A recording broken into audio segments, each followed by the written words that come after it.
गुस्सा आता है तो कई बार हंसी भी आती है। पाकिस्तान को 20,000 करोड़ रुपए की IMF ने मंजूरी दे दी। देखिए कटोरे में डल गया है चिल्लर, 20,000 करोड़ का चिल्लर डाल दिया गया IMF के द्वारा, और IMF भी इसके लिए मंजूरी दे रहा है। प्रधानमंत्री मुख्य भिखारी शहबाज शरीफ, जिन्होंने इस पर संतुष्टि जताई है। चलिए 20,000 करोड़ तो आए, कुछ दिनों की दाल रोटी का इंतजाम हो गया है।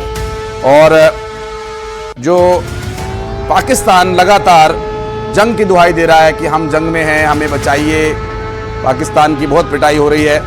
IMF ने पाकिस्तान को $2.3 अरब यानी 20,000 करोड़ रुपए के 2 पैकेजेस को लेकर मंजूरी दे दी है। और IMF भी बेचारा क्या करे, मजबूर है, उसकी भी कुछ मजबूरियां हैं, उसका भी कुछ दबा हुआ है पाकिस्तान के लिहाज से। और इस लोन में $1 अरब यानी 8,500 करोड़ रुपए एक्सीडेंट फंड फैसिलिटी दी हुई है। मसलन अगर भारत ने 2-4 कस के हमले कर दिए तो ये देखिए 48 घंटे में बर्बादी की कगार पर पहुंच चुका है पाकिस्तान। और AI ने जो वीडियोस बनाए हैं वो देखिए सामने आ चुके हैं, रोते गिड़गिड़ाते IMF के सामने। IMF भी मजबूर हो गया, IMF का दिल बहुत ही सॉफ्ट लग रहा है। भारत ने पाकिस्तान की तरफ से जो भीख मांगी जा रही है उसको लेकर के ऐतराज जताया है, और क्योंकि भीख मांग करके आतंकवाद को बढ़ावा देना बिल्कुल भी उचित नहीं है। IMF में इसके लिए भारत ने विरोध दर्ज करा है और पाकिस्तान पर आतंकियों को फंड करने की बात सामने रखी है। IMF में भारत ने वोटिंग में हिस्सा नहीं लिया, IMF ने भारत की आपत्ति पर ध्यान दिया है, इसलिए 20,000 करोड़ दिए हैं भीख में। और अगर ध्यान नहीं दिया गया होता तो कितना खजाना पाकिस्तान के लिए IMF खोल देता, ये भी बड़ा सवाल है। संदीप हमारे सहयोगी इस वक्त हमारे साथ मौजूद हैं। संदीप, भीख मांगने की भी इंतहा होती है, भीख मांगने के भी अपने अपने तरीके होते हैं।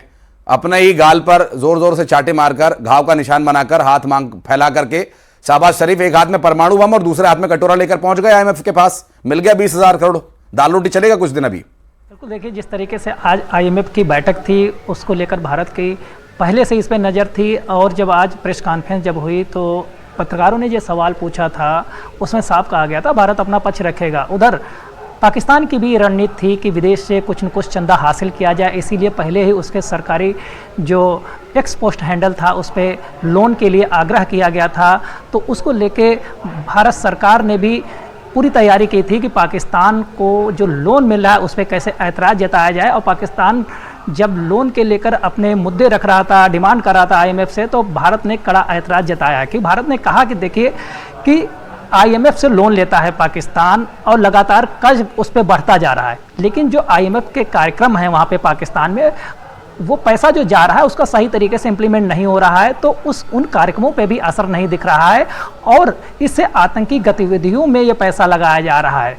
तो भारत ने कड़ा ऐतराज़ जताया कि आखिर क्या कारण है कि आप उसको लगातार लोन देते जा रहे हैं और पाकिस्तान लगातार आतंकी गतिविधियों को बढ़ाता जा रहा है, क्योंकि साफ तौर पे जिन कार्यक्रमों के लिए IMF पैसा दे रहा है उन कार्यक्रमों पर कोई प्रभावशाली असर पाकिस्तान में नहीं दिख रहा है। तो इससे भारत ने बहुत मजबूती से पक्ष रखा कि पैसे का जो उपयोग किया जा रहा है वो कार्यक्रमों पे नहीं किया जा रहा है, इससे आतंकी गतिविधियों को बढ़ावा देने में इसका उपयोग कर रहा है, लिहाजा इसको पाकिस्तान को पैसा ना दिया जाए। लेकिन IMF की भी मजबूरी है कि उसका कर्ज फंसा हुआ है, यही कारण है कि IMF लगातार उसकी मदद कर रहा है, क्योंकि पाकिस्तान पूरी तरीके से कर्ज में डूबा हुआ है और जो भारत से इस समय वो लगातार तनाव बढ़ा रहा है। इससे IMF भी चिंतित है कि पाकिस्तान कहीं उसकी स्थिति डूब ना जाए, तो IMF उसको सपोर्ट कर उसकी स्थिति को सुधारना चाहता है। एक और बड़ी खबर, रक्षा मंत्री राजनाथ सिंह एक और अब बड़ी बैठक करने वाले हैं। CDS और तीनों सेनाओं के प्रमुख रक्षा मंत्री राजनाथ सिंह की इस बैठक में मौजूद रहेंगे। इस बैठक में आगे की रणनीति के बारे में चर्चा की जाएगी और आपको बता दें कि रक्षा मंत्री राजनाथ सिंह आज एक बड़ी बैठक करने वाले हैं। CDS और तीनों सेनाओं के प्रमुख इस बैठक में मौजूद रहेंगे और इस बैठक में क्या तथ्य सामने आते हैं देखने का विषय होगा। फिलहाल मिल रही जानकारी के अनुसार रक्षा मंत्री राजनाथ सिंह आज बड़ी बैठक करने वाले हैं। CDS और तीनों सेनाओं के प्रमुख की मौजूदगी में मिल रही जानकारी के अनुसार इस बैठक में तीनों सेनाओं की मौजूदगी रहेगी, तीनों सेनाओं के प्रतिनिधि यानी उनके प्रमुख मौजूद रहेंगे। और ऐसे में अब रक्षा मंत्री के द्वारा इस बैठक में क्या निर्णय लिया जाता है, क्योंकि जिस तरह से एक युद्ध की स्थिति अभी भी बनी हुई है और अभी चूंकि ये छद्म युद्ध ही चल रहा है एक तरह से। भारत ने अभी तक पूरी तरह से युद्ध में जाकर के ना तो भारत की तरफ से कोई आधिकारिक घोषणा की गई है कि भारत युद्ध में है और ना ही भारत की तरफ से युद्ध की तरह इसे लड़ा भी जा रहा है, क्योंकि भारत सिर्फ अभी अब तक अपना डिफेंस कर रहा है और जहां से ये हमले हो रहे हैं उन जगहों पर यह सुनिश्चित कर रहा है कि दोबारा हमले ना हो। इतनी ही कार्रवाई भारत की तरफ से की जा रही है। संदीप पांडे हमारे सहयोगी लगातार जुड़े हुए हमारे साथ। संदीप, रक्षा मंत्री राजनाथ सिंह, सीडीएस और तीनों सेनाओं के प्रमुख की मौजूदगी में अब आगे की रणनीति बनेगी।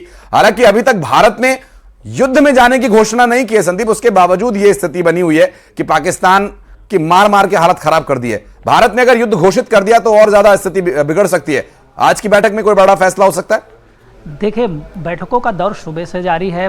जो रक्षा मंत्री हैं सुबह से ही तीनों सेनाओं के अध्यक्ष और सीडीएस के साथ बैठक कर चुके हैं। प्रधानमंत्री के साथ तीनों सेनाओं के अध्यक्ष, एनएसए और सीडीएस की बैठक हो चुकी है। जो इस समय की बैठक है वो बेहद महत्वपूर्ण बैठक है, क्योंकि